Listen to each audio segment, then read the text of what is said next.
Harare, Zimbabwe's ruling party fired Robert Mugabe as its leader on Sunday and gave the 93-year-old less than 24 hours to quit as head of state or face impeachment, an attempt to force a peaceful end to his 37 years in power after a de facto coup.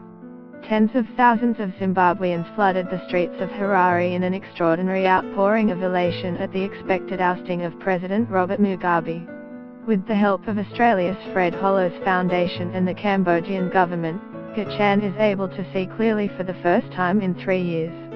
Zimbabwe's President Robert Mugabe is poised to resign according to sources familiar with negotiations to oust him.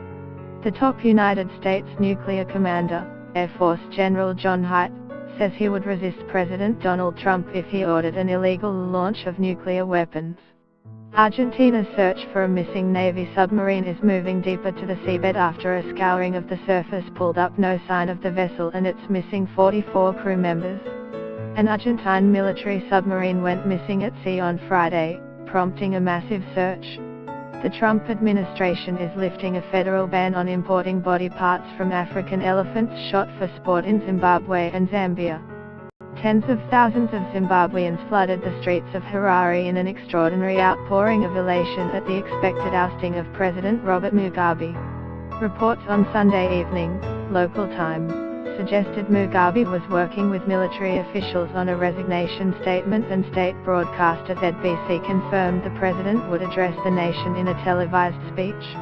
Mugabe, the only leader Zimbabwe has known since independence from Britain in 1980, was replaced as ZANU-PF leader by Emmerson Mnangagwa, the deputy he sacked earlier this month.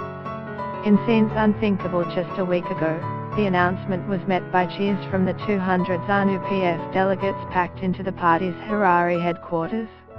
The meeting sealed the fate of Mugabe, whose support has crumbled in the 4 days since the army seized power. Mugabe's 52-year-old wife Grace, who had harbored ambitions of succeeding her husband, was also expelled from the party, along with